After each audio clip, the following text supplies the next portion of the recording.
My name is Chen, and until 3 weeks ago, I was just another face in the crowd of our sprawling family tree. You know that feeling when you're at a family gathering and you're present but somehow invisible? That was my entire existence for 28 years. It was a crisp October morning in Portland, Oregon, when everything changed. The maple trees outside my small apartment were turning brilliant shades of orange and red, and I was rushing to get ready for what I thought would be just another family obligation. My phone buzzed with a text from my mom. "Don't be late to Marcus's celebration of life. The whole family will be there." Marcus, my cousin Marcus Rodriguez Chen. Even his hyphenated last name carried more weight in our family than my simple Chen ever did. He was the golden boy, the successful one, the favorite nephew who could do no wrong. At 35, he had built a small empire in tech consulting, owned a beautiful house in the Pearl District, and somehow managed to make everyone in our extended family feel like they were his closest confidant. I grabbed my black dress from the closet, the same one I wore to every formal family event, because honestly, who was going to notice what I wore? I was always the quiet one, the one who smiled politely and nodded along with conversations about careers I didn't have, achievements I hadn't accomplished, and dreams that seemed so far out of reach they might as well have been on Mars. The drive to the funeral home took me through downtown Portland, past the coffee shops where I'd spent countless hours working on freelance graphic design projects that barely paid the bills. My Honda Civic, 10 years old and making concerning noises, felt even more inadequate as I pulled into the parking lot and saw the lineup of luxury cars. BMWs, Mercedes, even a Tesla or two. Classic family gathering transportation. Inside, the memorial hall was packed. I recognized faces from years of family barbecues, weddings, and holiday gatherings. There was Aunt Maria, Marcus's mother, holding court near the front row, surrounded by relatives offering condolences. Uncle Roberto was there too, looking distinguished in his expensive suit. The successful real estate developer who always made sure everyone knew about his latest property acquisitions. I found a seat in the back, naturally. It's funny how family dynamics work. Even at a funeral, there's an unspoken seating arrangement. The important people sit up front, the moderately important fill the middle, and people like me gravitate toward the back rows like we're attending a high school assembly. The service began with a slideshow of Marcus's life. Photos of him graduating from Stanford, launching his first startup, traveling to exotic locations, surrounded by friends who all looked like they belonged in a lifestyle magazine. There he was skiing in Aspen, attending galas in San Francisco, posing with his arms around beautiful women at various social events. Each photo was a reminder of the life I'd never lived, the confidence I'd never possessed, the social connections I'd never made. Then came the speeches. Aunt Maria spoke first, her voice breaking as she talked about her brilliant, generous son who touched everyone's life. Uncle Roberto followed, sharing stories about Marcus's business acumen and his ability to turn every handshake into an opportunity. Friends from his tech world talked about his innovative spirit and his knack for bringing out the best in everyone around him. I sat there listening, waiting for someone to mention the quieter moments I remembered. Like the time when we were kids, and Marcus spent an entire afternoon teaching me how to ride a bike while the other cousins had given up on me. Or the way he always made sure to say hello to me at family gatherings, even when he was surrounded by more interesting relatives. Or how he'd sometimes text me random memes that he thought would make me laugh, just because. But those memories weren't shared. Instead, I heard story after story about his professional success, his social influence, his ability to light up a room. All true, but somehow incomplete. The most painful moment came when Aunt Maria stood up for her final remarks. She looked out at the crowded room and said, "Marcus loved his family more than anything. He was so proud of all his cousins, Isabella with her law degree, Miguel with his medical practice, Carmen with her beautiful children. He used to say that seeing his family succeed was his greatest joy." She listed name after name. Cousins I barely spoke to, relatives who lived across the country, even the family members who only showed up to major events with their hands out, looking for help with this crisis or that emergency. But my name never came up, not once. I felt heat rising in my cheeks, that familiar cocktail of embarrassment and hurt that I'd been swallowing at family gatherings for years. It wasn't that I expected to be the center of attention. God knows I'd never been comfortable with that. But to not be mentioned at all, it was like being erased. After the service, there was the usual gathering at Aunt Maria's house, the same house where we'd had countless family barbecues, where Marcus had held his graduation party, where holiday meals turned into loud, joyful chaos with multiple conversations happening in Spanish and English simultaneously. I helped carry food from cars, arranged flowers that people had brought, and generally made myself useful in the way that invisible people do. I was setting up chairs in the backyard when I overheard a conversation that stopped me cold. "It's just so sad," my cousin Isabella was saying to a group of relatives. "Marcus was so young, and he had so much left to do. I know he wanted to start a foundation, maybe help young entrepreneurs get started. He mentioned that to me too," added Uncle Roberto. "He was always thinking about giving back, you know? Such a generous spirit." "Well," Aunt Maria's voice carried across the patio, "at least we know he's at peace now, and his estate will be handled properly.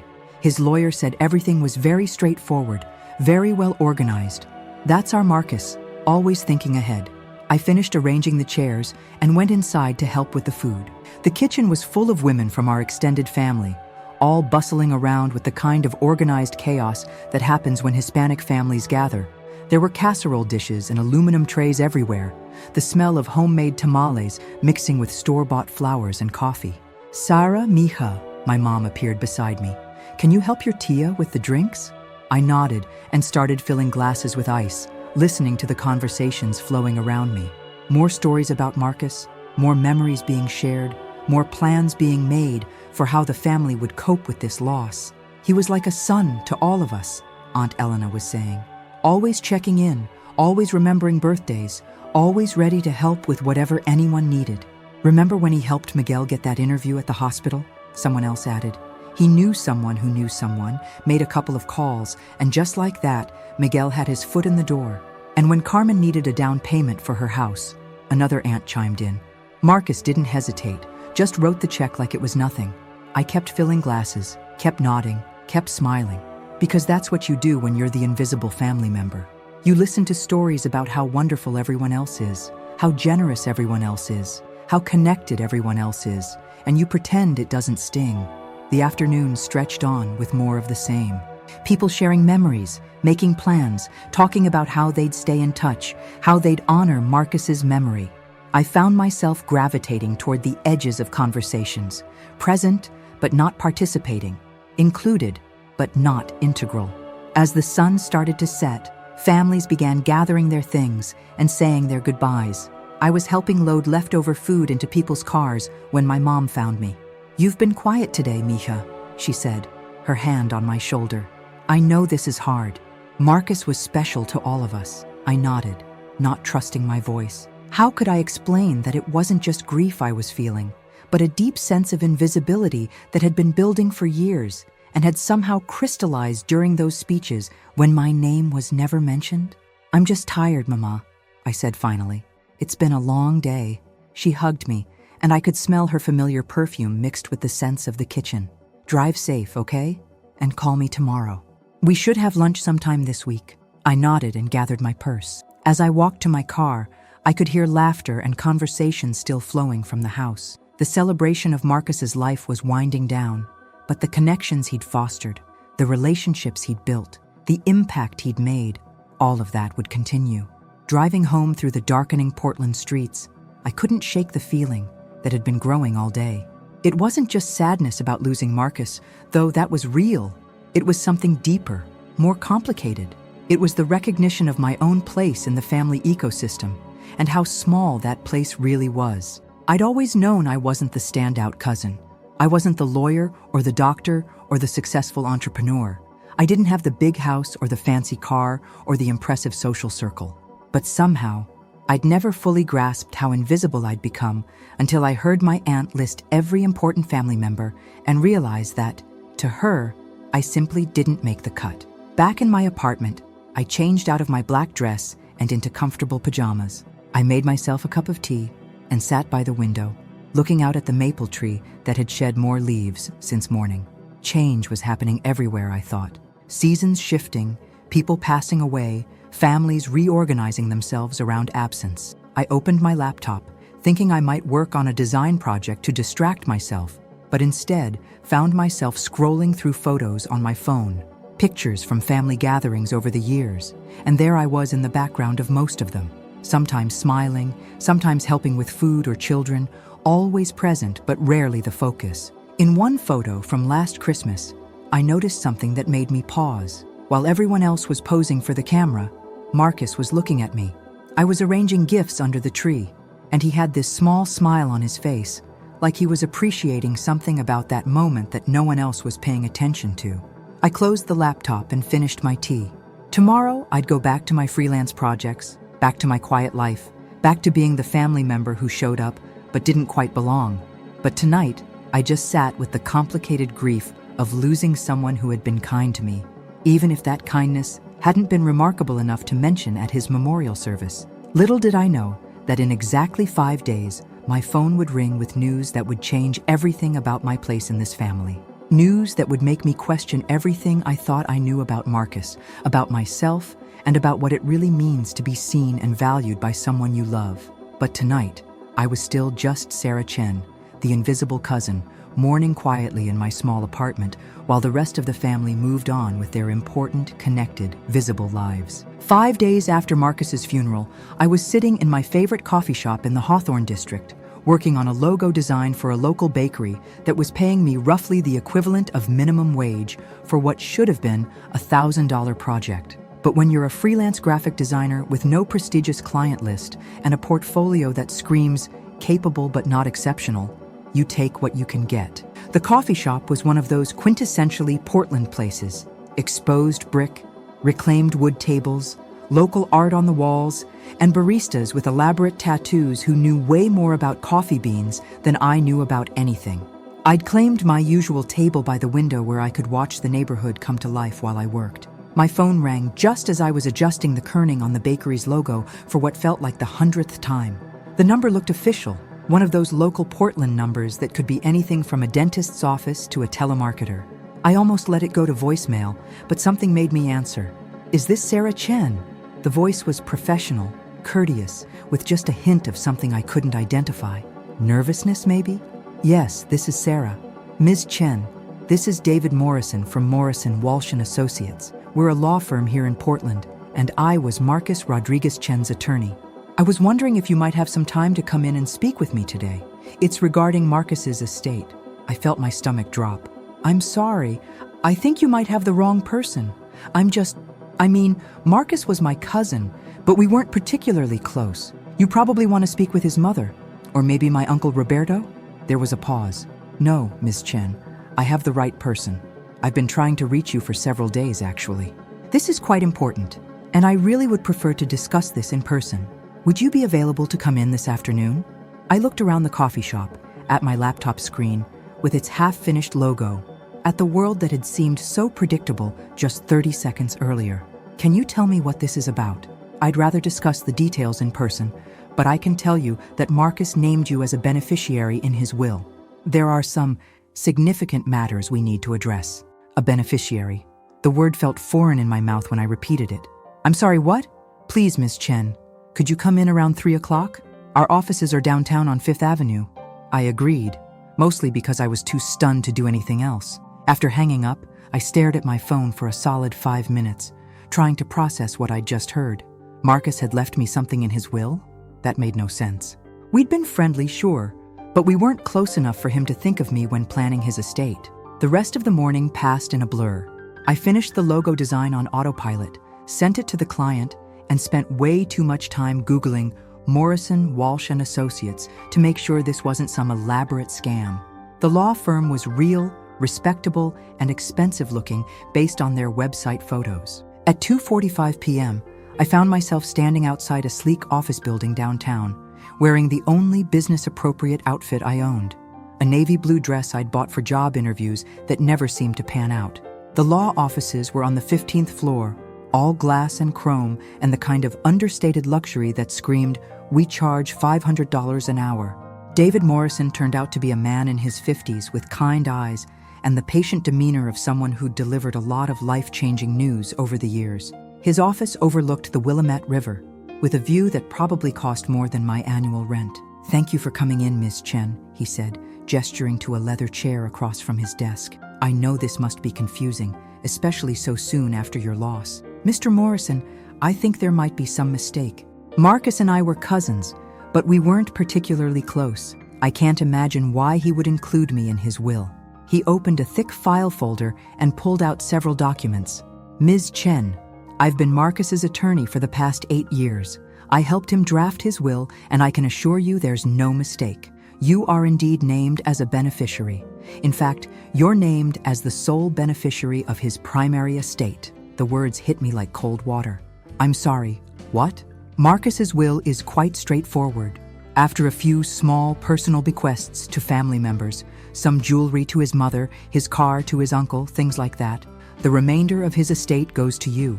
His house, his investment accounts, his business assets, everything. I felt like I was falling even though I was sitting down. That's impossible. His mother, his uncle, all the cousins who actually accomplished something with their lives. Surely he would have left everything to them. David Morrison leaned forward, his expression gentle but serious. "Ms. Chen, Marcus's estate is worth approximately $2.3 million. The number hung in the air between us like something tangible. $2.3 million. I'd never even had $2,300 in my bank account at one time, let alone $2.3 million. This had to be a mistake, or a joke, or some kind of cosmic error. I don't understand," I whispered. "Why me?" He pulled out another document. "Marcus included a letter to be given to you along with the will. Perhaps this will provide some clarity." My hands were shaking as I took the envelope. My name was written on the front in Marcus's familiar handwriting, the same writing I'd seen on birthday cards and the occasional text message screenshot he'd send me of something funny. Inside was a single sheet of paper, and as I read it, I felt tears starting to blur my vision. "Dear Sarah, if you're reading this, then something has happened to me, and David is doing his job of making sure my wishes are carried out. I'm sure you're confused right now, maybe even thinking this is some kind of mistake. It's not. I've been watching you for years, Sarah. Not in a weird way, don't worry, but in the way that family members watch each other when they think no one is paying attention. I've watched you show up to every family gathering, always helping, always kind, always making sure everyone else was taken care of while somehow making yourself invisible. I've watched you struggle with freelance work that doesn't pay you what you're worth, living in that tiny apartment, driving that car that sounds like it's going to die any day now. But more than that, I've watched you remain genuinely good despite all of it. You never got bitter. You never stopped showing up. You never stopped caring about family, even when family didn't seem to notice you. Do you remember when we were kids and I was going through my parents' divorce? I was angry all the time, lashing out at everyone, being a complete brat. But you would sit with me at family gatherings and just listen. You didn't try to fix anything or give advice. You just sat there and let me be angry. And somehow that helped more than all the adult attempts to cheer me up. You probably don't remember this, but when I was starting my first business and everything was falling apart, I called you at like 11 p.m. one night. I was having a panic attack, convinced I was going to fail, convinced I was going to disappoint everyone. You talked to me for 2 hours, Sarah. 2 hours of just letting me spiral and then gently helping me find my way back to center. You probably went to work exhausted the next day, but you never made me feel like a burden. The family sees the successful cousin, the one with the money and the house and the business connections. But you saw me when I was scared, when I was failing, when I was human. You saw me, and you didn't need me to be anything other than what I was in that moment. I know this inheritance is going to cause problems in the family. I know there are people who will think they deserved it more, who will question my decision, who will make your life difficult. But here's what I want you to know. You deserve this not because of what you've accomplished in terms that our family values, but because of who you are as a person. You deserve a house where you can create art without worrying about rent. You deserve a car that starts every time you turn the key. You deserve the freedom to say no to projects that don't value your work. You deserve to know that someone saw you, really saw you, and thought you were worth everything. The money comes with no strings attached, Sarah. Use it however you want. Travel, start a business, go back to school, or just live quietly and create beautiful things. The only thing I ask is that you don't let anyone make you feel guilty for accepting this gift. You were never invisible to me. All my love, Marcus. I was crying openly now. not caring that I was in a law office or that David Morrison was politely pretending not to notice. The letter shook in my hands as I read it again, trying to absorb the reality of what Marcus was saying. He'd seen me. All those years when I felt like furniture at family gatherings, like background noise in the story of our extended family, he'd been paying attention. More than that, he'd valued what he saw. "This is a lot to process," David said gently, offering me a box of tissues. "And I want you to know that this is just the beginning of what will likely be a complicated process. There are tax implications to consider, estate planning decisions to make, and unfortunately, there may be some family dynamics to navigate." I looked up at him, still trying to make sense of this new reality. "What do you mean about family dynamics?" He chose his words carefully. "In my experience, when someone makes an unexpected choice about their estate, it can create tension among family members who had different expectations. Marcus was very specific about his wishes, and legally, there's no question about the validity of his will. But that doesn't mean everyone will accept his decision gracefully. They don't know yet, do they? About the will? No, not yet. That's part of why I wanted to meet with you first, to give you time to process this and decide how you want to handle the situation when it becomes public knowledge." I folded the letter carefully and put it back in the envelope. "How long do I have before we need to begin the probate process and notify other family members?" "Probably a week or two. There are some preliminary steps we need to take first, documents to file, assets to secure. But yes, relatively soon, this will become known to your extended family."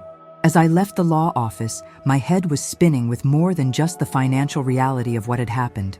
$2.3 million was life-changing, obviously, but the emotional weight of Marcus's letter was somehow even more overwhelming.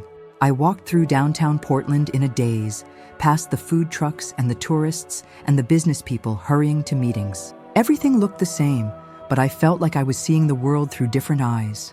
For the first time in my adult life, I had options. Real options. I could quit taking underpaid freelance projects. I could rent a proper studio space. I could buy art supplies without checking my bank account first. I could travel, take classes, explore interests that I'd been putting off because survival took priority over everything else. But more than the money, Marcus had given me something else, the knowledge that I mattered to someone, that my quiet presence at family gatherings had value, that my willingness to listen and help and show up had been noticed and appreciated. I thought about the funeral, about sitting in the back row while speaker after speaker talked about Marcus's accomplishments and connections, about how my name was never mentioned when family members were being acknowledged, about the crushing feeling of invisibility that had followed me home that night. None of those people knew that Marcus had been thinking about me when he planned his future. None of them knew about the late-night phone calls or the childhood moments or the quiet ways that our lives had intersected over the years. I stopped at a coffee shop, a different one from my usual morning spot, and sat with a cappuccino I didn't really want, trying to imagine how I would tell my parents, how I would handle the family conversations that were inevitably coming, how I would navigate the complex emotions of grief and gratitude and guilt that were all tangled up together in my chest. My phone buzzed with a text from my mom. "How was your day, Mija? You seemed sad yesterday when I called." I stared at the message for a long time before responding. "It was interesting, Mom. Can we have dinner tomorrow night? I have some news to share." As the sun set over Portland, I sat in that coffee shop and tried to wrap my mind around the fact that my life had just changed completely. Not just because of the money, though that was staggering, but because someone had seen value in me that I'd never been able to see in myself. Tomorrow, I would start figuring out the practical aspects of this inheritance. I would meet with financial advisors and tax specialists and all the other people who manage the details of sudden wealth. But tonight, I just sat with Marcus's letter in my purse and tried to believe what he'd written, that I was never invisible to him. And maybe, just maybe, I didn't have to be invisible to myself anymore either. 3 weeks later, I was learning that money doesn't just change your bank account. It changes everything about how people see you, how they treat you, and how they remember your shared history. The news about Marcus's will had spread through our family like wildfire, and the reaction was exactly what David Morrison had warned me to expect. What I hadn't expected was how personal it would feel, or how quickly relationships I'd taken for granted would fracture under the weight of unexpected inheritance. I was in my apartment on a rainy Thursday morning, trying to work on a client project that was due later that day, when my phone started ringing. It had been ringing almost constantly for the past week. Family members who hadn't spoken to me in months, suddenly very interested in having long conversations about Marcus's state of mind before he died and whether he'd been influenced by anyone. This time it was Aunt Maria, Marcus's mother. I'd been avoiding her calls for 3 days, but I knew I couldn't put off this conversation forever. "Sarah, mija," her voice was tight with an emotion I couldn't quite identify. "We need to talk. Can you come over this afternoon? Tia Maria, I know this is difficult." But Marcus was very clear about his wishes. The lawyer explained everything. "The lawyer," she interrupted, and now I could hear the anger underneath her controlled tone. "The lawyer is doing his job, Sarah, but lawyers don't know family. They don't know what Marcus would have really wanted if he'd been thinking clearly." I felt my stomach clench. "What do you mean, if he'd been thinking clearly?" "Come over at 3 o'clock. Uncle Roberto will be here too, and some of the other cousins. We need to discuss this as a family." The line went dead, and I stared at my phone with growing dread. This felt less like a family meeting and more like an intervention. I spent the next few hours trying to focus on my design work, but concentration was impossible. My mind kept cycling through potential conversations, imagined confrontations, and the growing realization that accepting this inheritance meant accepting that some family relationships might never recover. At exactly 3 o'clock, I stood outside Aunt Maria's house, the same house where we'd gathered just weeks earlier to mourn Marcus. The October air was crisp, and the leaves on her oak tree had turned brilliant gold, but everything felt different now, less welcoming, more charged with tension. Uncle Roberto answered the door, and his greeting was noticeably cooler than usual. No hug, no smile, just a formal, "Sarah, come in, everyone's waiting in the living room." Everyone turned out to be a carefully selected group: Aunt Maria, Uncle Roberto, my cousins Isabella and Miguel, and my parents, who looked uncomfortable and kept avoiding eye contact with me. The seating arrangement was telling. They were all on one side of the room, and a single chair had been left for me on the other side, like I was facing a tribunal. "Sarah," Aunt Maria began, her hands folded in her lap, "we're all still grieving Marcus's loss, and this situation with the will has made everything much more complicated." I nodded, waiting to see where this was going.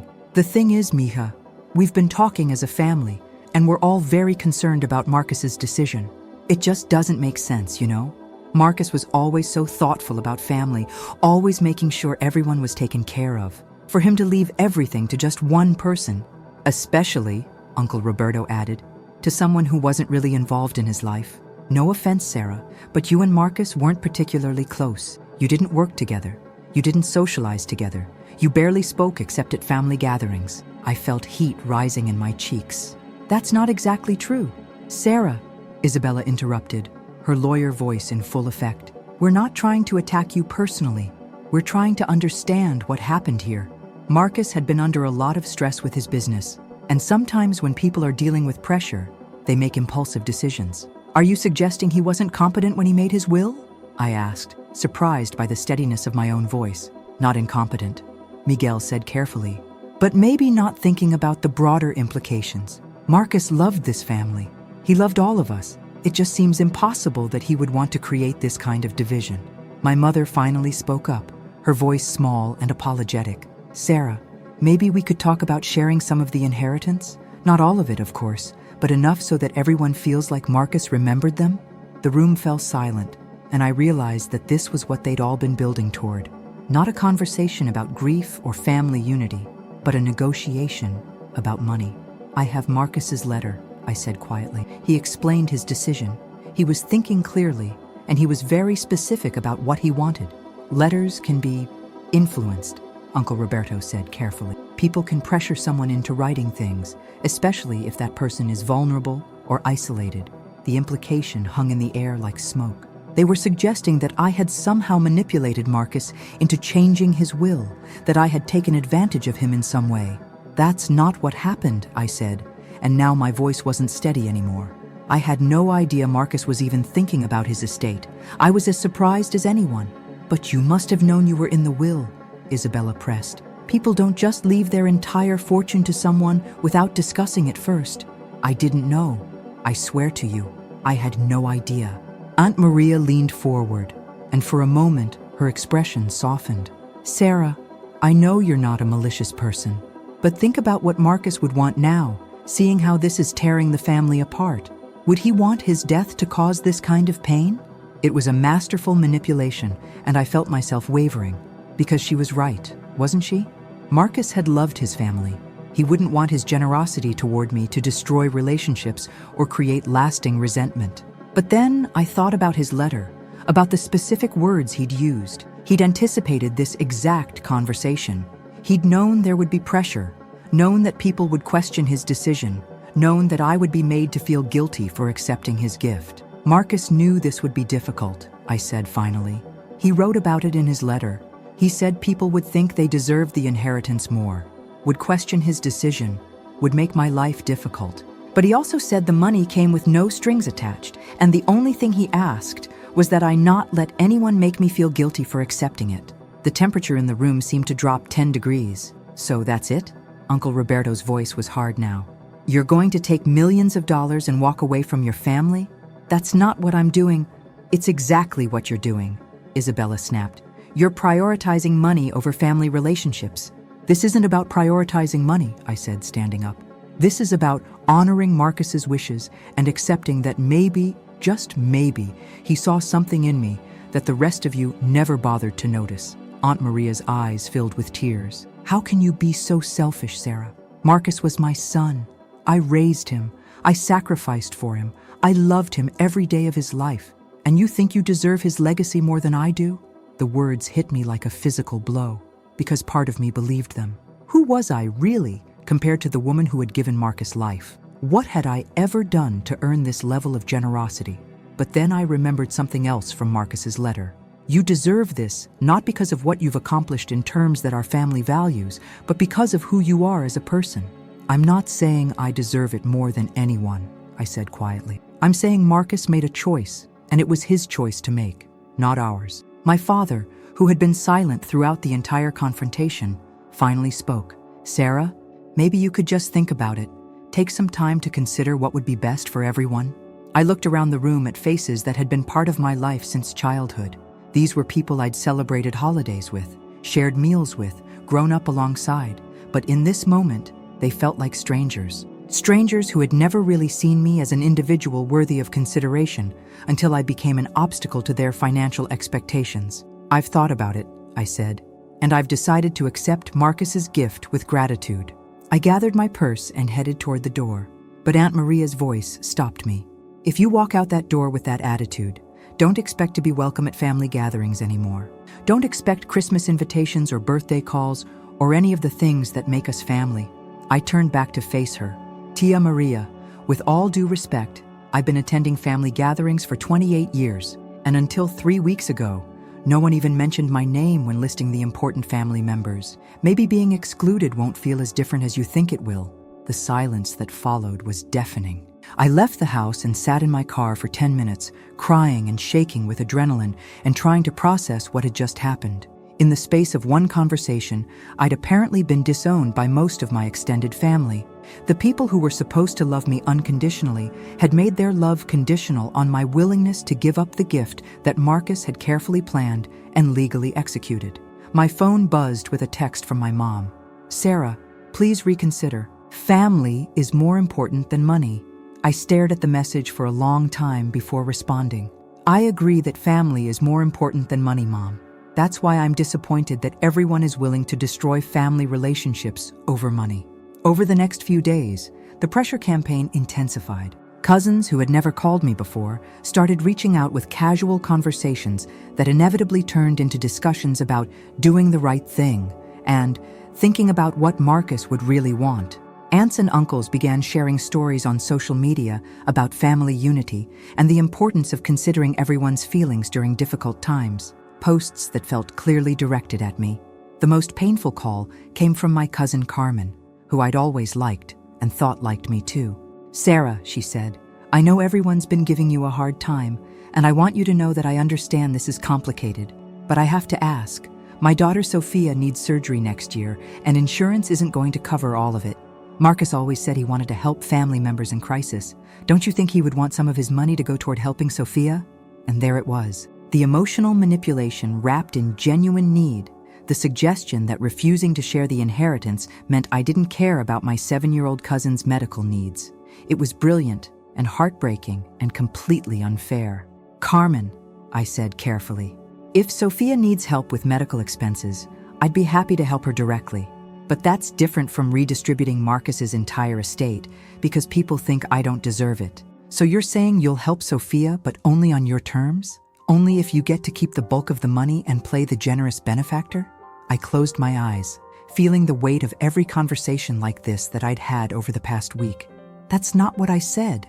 Look, Sarah, I'm not trying to attack you, but you have to understand how this looks to everyone. You were never close to Marcus. You don't have kids who need college funds or medical care. You don't have a spouse or significant commitments. What are you even going to do with $2.3 million? The question stung because I'd been asking myself the same thing. What was I going to do with more money than I'd ever imagined having? Did my quiet life of freelance work and small apartments and careful budgeting really warrant this level of financial security? But then, I remembered another part of Marcus's letter. You deserve the freedom to say no to projects that don't value your work. You deserve to know that someone saw you, really saw you, and thought you were worth everything. I don't know what I'm going to do with it yet, I told Carmen honestly. But Marcus wanted me to have the freedom to figure that out. After I hung up, I sat in my apartment feeling more isolated than I'd ever felt in my life. The family that had always been my anchor, even when I felt invisible within it, was slipping away from me. And the cruel irony was that I was losing them precisely because someone had finally seen my worth. That evening, I called David Morrison. Mr. Morrison, I need to ask you something. Is there any legal way that the family could challenge Marcus's will? Could they prove that he wasn't competent or that I influenced him somehow? There was a pause. Ms. Chen, Marcus's will is very solid legally. He was clearly competent when he drafted it. There's no evidence of coercion or undue influence, and he had it updated and reviewed multiple times over several years. This wasn't a last-minute decision made during illness or stress. Several years? That was news to me. Yes. Marcus first named you as his primary beneficiary about 4 years ago. He made some minor adjustments over time, but the core decision remained consistent. This wasn't an impulsive choice, Sarah. This was something he thought about carefully and maintained consistently. 4 years. Marcus had been planning this for 4 years, and I'd had no idea, which meant that all the family speculation about his state of mind or recent stress was completely off base. Why didn't you mention that before? I wanted you to have time to process the basic facts first. But yes, there's a clear paper trail showing that this was a deliberate, well-considered decision that Marcus made and reaffirmed multiple times. That night, I did something I hadn't done since high school. I wrote in a journal. I needed to get my thoughts out of my head and onto paper, needed to see them clearly without the emotional fog that had been clouding my judgment. Day 12 after learning about the inheritance, I wrote, "The family pressure is getting intense, and I'm starting to question everything. Not the legal right to the money. David made it clear that Marcus's will is solid, but the moral right. Do I deserve this? Did Marcus make a mistake? But then I think about what Carmen said, that I don't have kids or a spouse or significant commitments, as if my life is less valuable because it's simpler, as if my struggles matter less because they're not tied to other people's needs. I think about Isabella calling me selfish for honoring Marcus's wishes. I think about Uncle Roberto suggesting I manipulated Marcus somehow. I think about Aunt Maria threatening to exclude me from family gatherings, as if my presence was some kind of privilege they'd been granting me rather than part of what family means. And I realize that this isn't really about the money. This is about the fact that Marcus saw something in me that they've never seen, and that challenges their entire understanding of who matters in this family and why. Maybe I've been invisible to them for so long that they can't imagine I could be visible to anyone else. As I wrote, my phone buzzed with another text. This one was from a number I didn't recognize. "Sarah, this is Elena, Isabella's friend. I heard about your situation with your family's inheritance. I'm a family mediator, and I'd be happy to help facilitate a conversation where everyone can express their feelings and hopefully reach a compromise. Sometimes an outside perspective can help families find solutions that work for everyone. I stared at the text, wondering how Isabella's friend had gotten my number and whether this was another attempt to pressure me into giving up the inheritance. The word compromise felt loaded. What exactly would I be compromising with? My legal right to inheritance that Marcus had specifically planned for me? My obligation to honor his clear wishes? I set the phone aside without responding and continued writing. The thing that hurts the most isn't the pressure about the money. It's the realization that my family's love was apparently more conditional than I thought. They love me when I'm quiet and helpful, and don't challenge the established order. But the moment I become inconvenient, the moment my existence disrupts their expectations, that love comes with strings attached. Marcus's letter said the money came with no strings attached. Apparently, family relationships can't make the same claim. The next morning brought a development I hadn't expected. My doorbell rang at 8 a.m., and when I looked through the peephole, I saw two people I didn't recognize, a middle-aged woman in a business suit and a younger man with a camera. "Ms. Chen?" the woman called through the door. "We're from Channel 12 News. We're doing a story about family inheritance disputes, and we'd love to get your perspective on the situation with your cousin's estate." My blood ran cold. Someone had gone to the media. Someone in my family had decided that public pressure might work where private pressure had failed. I didn't open the door, but I could hear them talking outside for several minutes before they finally left. 20 minutes later, my phone rang with a call from David Morrison. "Sarah, I just got a call from a local news station asking for comment about Marcus's estate. Did you speak to any reporters?" "No, absolutely not. They showed up at my door this morning, but I didn't talk to them." "Good. Don't talk to any media without consulting me first. Someone is clearly trying to create public pressure around this situation, and that's not going to help anyone." "Who would do this? Who would call the news?" "I can't say for certain, but in my experience, when families dispute wills, sometimes people believe that public pressure will achieve what legal pressure cannot." After hanging up, I felt a new level of violation. It was one thing for my family to pressure me privately. It was another thing entirely to involve strangers, to make our private grief and conflict into public entertainment. My phone rang again. This time it was my mother. "Sarah, mija, please tell me you didn't talk to any reporters." "Of course I didn't, Mom, but someone did. Someone from our family called the news." There was a long pause. Maybe this has all gone too far. Maybe we all need to take a step back and remember what's really important here." "What's really important, Mom?" "Family. Being together, not letting money destroy the relationships that matter most."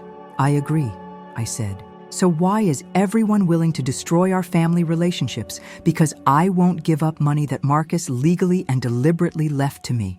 Another pause. "It's not that simple, Sarah." "Isn't it, though? Marcus made a choice. I can either honor that choice or betray it. Everyone else has decided that I should betray it, and when I refuse, I'm the one being accused of prioritizing money over family. But Marcus never intended for this to tear the family apart." "You're right," I said. "He didn't. That's why he wrote in his letter that he knew people would pressure me and make my life difficult, and he asked me not to let anyone make me feel guilty for accepting his gift. He knew exactly what would happen, Mom, and he thought I was worth it anyway." That afternoon, I did something I'd been avoiding for weeks. I went to Marcus's house. David Morrison had given me the keys, and I needed to start making decisions about what to do with the property. But more than that, I needed to be in the space where Marcus had lived, to try to understand the person who had seen me so differently than my family did. The house was in the Pearl District, a sleek, modern townhouse with floor-to-ceiling windows and the kind of minimalist design that spoke of both good taste and substantial income. I'd been there a few times for family gatherings, but always as part of a crowd. Now, walking through the empty rooms, I could see Marcus's personality in the details. There were books everywhere. Business books, yes, but also fiction, poetry, philosophy. There was art on the walls, pieces by local Portland artists that suggested someone who cared about supporting creative community. The kitchen was clearly designed for someone who loved to cook, with high-end appliances and a collection of cookbooks that ranged from basic techniques to advanced molecular gastronomy. In his home office, I found something that made me stop cold. A bulletin board covered with family photos, and there I was in at least a dozen of them. Pictures from holiday gatherings, birthday parties, family barbecues. In most of them, I was doing what I always did, helping serve food, organizing gifts, sitting quietly on the edges of conversations. But Marcus had noticed those moments enough to print the photos and put them on his wall. There was something else on the bulletin board, a small piece of paper with my name and phone number written in Marcus's handwriting, along with what looked like notes about projects I'd mentioned working on. He'd been paying attention to my freelance career, keeping track of my work in a way that suggested genuine interest and support. I sat in his desk chair and tried to see the room through his eyes. This was where he'd made the decision to leave me his estate. This was where he'd written the letter that had changed my life. This was where he'd thought about my struggles and my worth and decided that I deserved a different kind of future. My phone buzzed with a text from an unknown number. "The news story about your inheritance dispute airs tonight at 11 p.m. Thought you should know." I felt sick. Someone was going to tell our family's private business to the entire Portland metro area, and there was nothing I could do to stop it. That night, I sat in Marcus's living room, my living room now, I supposed, and watched Channel 12 News. The story was exactly as awful as I'd expected. They'd interviewed Isabella, who spoke carefully about family concerns and unusual circumstances surrounding the will. They'd gotten a comment from a legal expert about inheritance disputes and the importance of ensuring that wills reflect someone's true intentions. And they'd shown a photo of me that someone had clearly provided, along with speculation about my relationship with Marcus and whether I'd been positioned to influence his estate planning. They hadn't used the word gold digger, but the implication was clear. I turned off the TV and sat in the dark, feeling more alone than I'd ever felt in my life. The family that had raised me was publicly questioning my integrity. Strangers were now speculating about my character based on 5 minutes of television coverage. And somewhere in the middle of it all, I was supposed to figure out how to honor the memory of someone who had loved me enough to trust me with his legacy. But as I sat there in Marcus's house, surrounded by the books he'd read and the art he'd chosen and the photos he'd treasured, I realized something important. I wasn't alone. Marcus had anticipated every single thing that was happening. He'd known about the family pressure, the public scrutiny, the questions about my worthiness, and he'd decided that I could handle it. Maybe it was time I started believing him. 2 months after that disastrous family meeting, I was standing in the main gallery of the Portland Art Museum, looking at a painting that had stopped me in my tracks. It was a large canvas covered in what looked like chaos at first glance. Bold brush strokes in deep blues and burning oranges, abstract forms that seemed to swirl and collide. But the longer I stared at it, the more I could see the intentional structure underneath, the careful composition that turned apparent disorder into something beautiful and purposeful. The placard next to the painting read, "Storm Breaking, 1987, by Elena Vasquez, oil on canvas, on loan from private collection." "It's powerful, isn't it?" a voice said beside me. I turned to see a woman in her 60s with silver hair pulled back in an elegant bun and paint-stained fingers that marked her as an artist herself. "It is," I agreed. "There's something about the way she balanced the chaos with the structure. It shouldn't work, but it absolutely does." The woman smiled. "Elena was my teacher many years ago. She used to say that the most honest art comes from the places where our lives feel the most uncontrolled, where we're forced to find beauty in the middle of storms we never asked for." Something about those words hit me with unexpected force. For the past 2 months, I'd been living in exactly that kind of storm, dealing with family conflict, legal proceedings, and the strange, isolating experience of sudden wealth. But I hadn't been looking for beauty in it. I'd been too busy trying to survive it. "I'm Margaret, by the way," the woman said, extending one of those paint-stained hands. "Margaret Chen, and before you ask, no relation, despite the name. My ex-husband was Chinese-American." "Sarah," I replied, shaking her hand. "And I'm actually Chen by birth, not marriage." "Ah, well then we're sisters in spirit, if not in blood," Margaret laughed. "Are you an artist yourself? You have the look of someone who understands what goes into making something like this." I hesitated. For years, I'd struggled with calling myself an artist. I did graphic design work, I made things that were functional and commercial, but artist felt like a title reserved for people whose work hung in museums and galleries. "I do design work," I said finally. "Freelance graphic design, mostly for small businesses." "That's still art," Margaret said firmly. "Don't let anyone tell you otherwise. The world needs people who can take complex ideas and make them accessible." who can communicate through visual language. That's exactly what art is supposed to do. We talked for another 20 minutes, wandering through the gallery together. Margaret told me about her own work, large-scale installations that dealt with themes of displacement and belonging. I found myself sharing more about my own creative struggles than I'd intended, and somehow it felt natural to mention the inheritance that had been dominating my life. "So you've been given the gift of creative freedom," Margaret said thoughtfully. "And instead of celebrating, you're wrestling with guilt and family drama. It's more complicated than that. Is it, though?" She stopped walking and turned to face me. "Sarah, I've been making art for 40 years, and I've seen countless talented people get stuck in the space between what they think they deserve and what they're actually capable of creating. Your cousin saw something in you that you're still afraid to see in yourself." That evening, I sat in Marcus's house. I was slowly learning to think of it as my house and spread out every piece of art I'd created over the past 5 years. Freelance logos, brochures, website designs, and tucked away in a folder. The personal pieces I'd worked on late at night when the commercial work was done. Paintings, drawings, digital art that had no purpose except to express something I couldn't put into words. Looking at it all laid out together, I realized that Margaret was right. There was a consistent voice running through my work, a sensibility that was uniquely mine. But I'd been so busy focusing on what I thought I wasn't, not successful enough, not connected enough, not important enough, that I'd never fully appreciated what I was. My phone rang, interrupting my thoughts. It was David Morrison.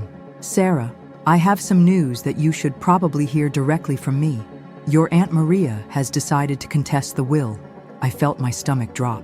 "I thought you said the will was solid legally." "It is. This isn't a serious legal challenge. There's no basis for overturning Marcus's decision. But it will mean more publicity, more family drama, and unfortunately, it will probably delay the final settlement of the estate." "How long are we talking about?" "Could be 6 months, could be longer. The good news is that you don't need to worry about the outcome. The bad news is that it's going to be an unpleasant process." After hanging up, I felt the familiar weight of family conflict settling on my shoulders again. But this time, instead of just accepting it, I found myself getting angry, really angry, for maybe the first time in my life. I was tired of being made to feel guilty for accepting a gift that Marcus had carefully planned and legally executed. I was tired of being treated like I'd stolen something that belonged to someone else. I was tired of having my character questioned by people who had barely noticed my existence until it became financially inconvenient for them. Most of all, I was tired of letting other people define my worth. The next morning, I did something that surprised even me. I called a press conference. David Morrison thought I was crazy. "Sarah, engaging with the media is almost never a good idea in situations like this. It's better to let the legal process run its course quietly." "Mr. Morrison, someone from my family already involved the media. They've been controlling the narrative, making me look like some kind of opportunist who took advantage of Marcus. I think it's time people heard my side of the story." "And what exactly is your side of the story?" I thought about Marcus's letter, about Margaret's words in the art museum, about the years of feeling invisible and the sudden overwhelming experience of being truly seen by someone I loved. My side is that Marcus Rodriguez Chen was a thoughtful, intelligent man who made a deliberate choice about his legacy. My side is that grief and disappointment don't give people the right to destroy someone's reputation or ignore their legally expressed wishes. And my side is that I'm not going to apologize anymore for accepting a gift from someone who believed I was worth it. The press conference was small, just a few local reporters and one television crew. I'd scheduled it for the steps of the Multnomah County Courthouse, partly for the symbolic value, and partly because it was neutral territory. I was nervous as hell, but I'd spent hours preparing my statement, and I knew what I wanted to say. "My name is Sarah Chen," I began, looking directly into the camera, "and I want to set the record straight about my cousin Marcus Rodriguez Chen's estate. Marcus was not manipulated, coerced, or influenced when he wrote his will. He was a successful businessman who worked with qualified attorneys to plan his estate over a period of several years. His decision to name me as his primary beneficiary was deliberate, consistent, and legally sound.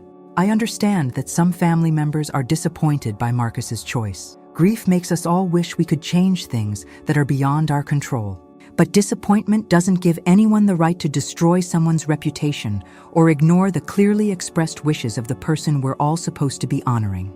Marcus left me a letter explaining his decision, and in that letter, he wrote that he'd been watching me for years. He saw someone who showed up for family, who helped others, who remained kind despite facing struggles. He saw value in qualities that our culture doesn't always reward, like loyalty and consistency and the ability to support others without needing to be the center of attention.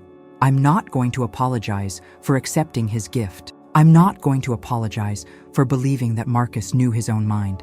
And I'm not going to let anyone make me feel guilty for being seen and valued by someone I loved. The legal challenges to Marcus's will have no merit and will ultimately fail.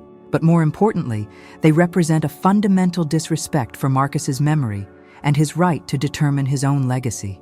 I hope my family can eventually find peace with Marcus's decision. But whether they do or not, I plan to honor his memory by using his gift exactly as he intended, to give me the freedom to create, to contribute, and to build the kind of life he believed I deserved. Thank you. The questions from reporters were predictable, about my relationship with Marcus, about the family conflict, about what I planned to do with the inheritance.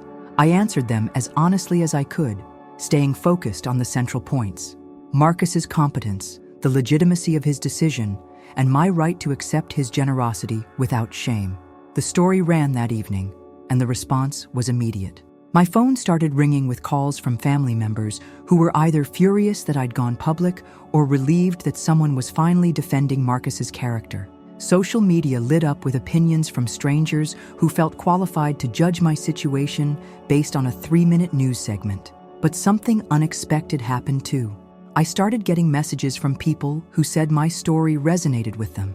People who'd felt invisible in their own families, who'd struggled with feeling worthy of love or success, who'd had their own experiences of being seen and valued by someone when they least expected it. One message in particular stuck with me. It was from a woman named Jennifer who wrote, "I watched your press conference and I wanted to thank you for standing up for yourself. I spent years letting my family make me feel guilty for choices that were mine to make. Your cousin sounds like he was a wise man who saw something special in you.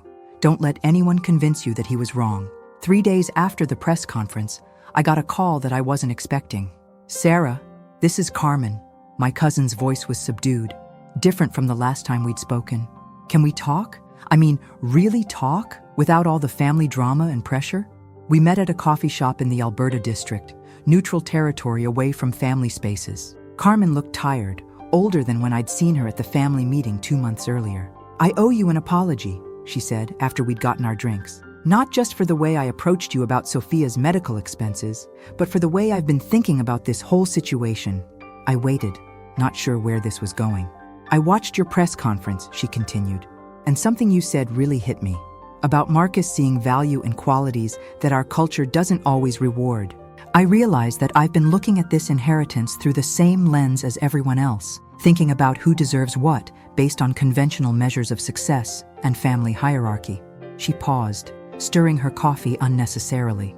"But the truth is, Sarah, you were always the one who remembered everyone's birthdays. You were the one who helped clean up after family parties when everyone else had moved on to socializing. You were the one who listened when people needed to talk, even when you had your own problems to deal with." "Carmen, let me finish," she said gently. "I've been thinking about Marcus, about who he was as a person, and you're right. He was thoughtful and deliberate about everything. If he chose you, it's because he saw something that the rest of us were too busy or too focused on other things to notice." We talked for 2 hours. Carmen told me about the pressure she'd been feeling from other family members to join the effort to contest the will, about her own financial stress, and how it had colored her reaction to the inheritance news. I told her about the loneliness of the past few months, about the strange experience of sudden wealth, about the guilt and gratitude that were so tangled together I couldn't separate them. "What are you going to do with it?" she asked finally. "The money, I mean." For the first time, I had an answer that felt right. "I'm going to use some of it to help Sophia with her medical expenses, if you'll let me. Not because anyone pressured me to, but because I want to, and because I think Marcus would approve." Carmen's eyes filled with tears. "Sarah, you don't have to. I know I don't have to, but I want to. And I'm going to use the rest to do something Marcus wrote about in his letter, to create art without worrying about rent, to build something meaningful, to have the freedom to say no to projects that don't value my work. What does that look like practically? I smiled, thinking about the plans that had been taking shape in my mind over the past few weeks. I'm going to open a community art center, a place where people can take classes, work on projects, showcase their art, regardless of whether they have formal training or gallery connections. I want to create the kind of space where people like me, people who feel invisible or undervalued, can discover that they have something worth sharing. The next 6 months were a whirlwind of legal proceedings, business planning, and gradually rebuilding family relationships. Aunt Maria's challenge to the will was dismissed exactly as David Morrison had predicted, but not before it generated more headlines and more opportunities for family members to choose sides. Some relationships didn't recover.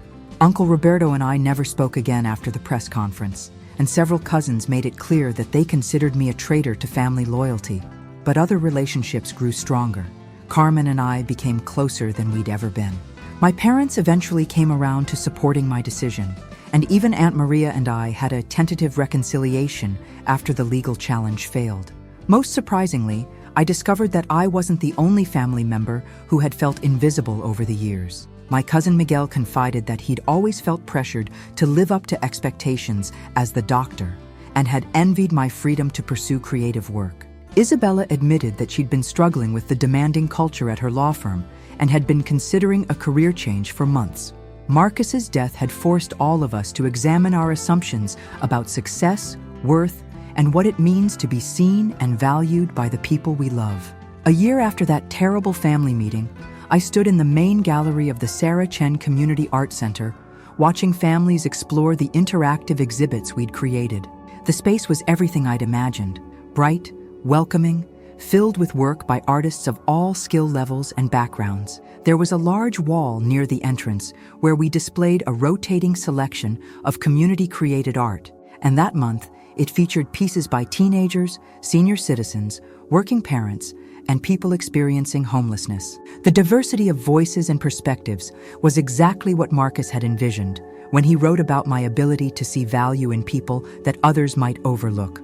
Margaret Chen, my friend from the art museum, who had become the center's first artist in residence, approached me as I watched a young girl explain her painting to her grandmother. "He would be proud, you know," she said quietly. "Marcus, this is exactly the kind of thing he was hoping you'd do with his gift." I nodded, feeling the truth of that statement settle in my chest. Marcus had seen something in me that I'd been afraid to see in myself, not just the ability to create art, but the ability to create space for others to discover their own creative voices. My phone buzzed with a text message, and I glanced down to see it was from Carmen. "Sophia finished her first painting in art class today. She says she wants to be an artist like Cousin Sarah when she grows up. Thank you for everything." I looked around the gallery again, at the evidence of creative energy and community connection that filled every corner of the space. This was what Marcus had given me. Not just financial security, but the freedom to build something meaningful, something that honored both his memory and the qualities he'd seen in me. For the first time in my life, I wasn't invisible, not because I'd suddenly become louder or more assertive, but because I'd finally learned to see myself the way Marcus had seen me, as someone worthy of investment, capable of growth, and valuable exactly as I was. The art center was thriving. My family relationships were slowly healing, and I woke up every morning grateful for the unexpected gift of being truly seen by someone who loved me. Marcus had been right about everything: the family pressure, the public scrutiny, the temptation to feel guilty for accepting his generosity. But he'd also been right about the most important thing: I was worth it. Not because of what I'd accomplished or how I compared to other family members, but because of who I was as a person. Because I showed up, because I cared, because I had something valuable to offer the world, even when I couldn't see it myself. Standing in that gallery, surrounded by the creative energy of a community that was flourishing because Marcus had believed in me, I finally understood what he'd tried to tell me in his letter. I was never invisible to him. And now, finally, I wasn't invisible to myself either. The storm that had felt like it might destroy everything had instead cleared the way for something beautiful and purposeful to grow. Just like Elena Vasquez's painting in the museum, The chaos had revealed an underlying structure that was stronger and more meaningful than I'd ever imagined possible. Marcus had given me more than money. He'd given me the courage to believe in my own worth and the freedom to build a life that honored both his memory and my own potential. It was the greatest gift anyone had ever given me, and finally, I felt worthy of accepting it.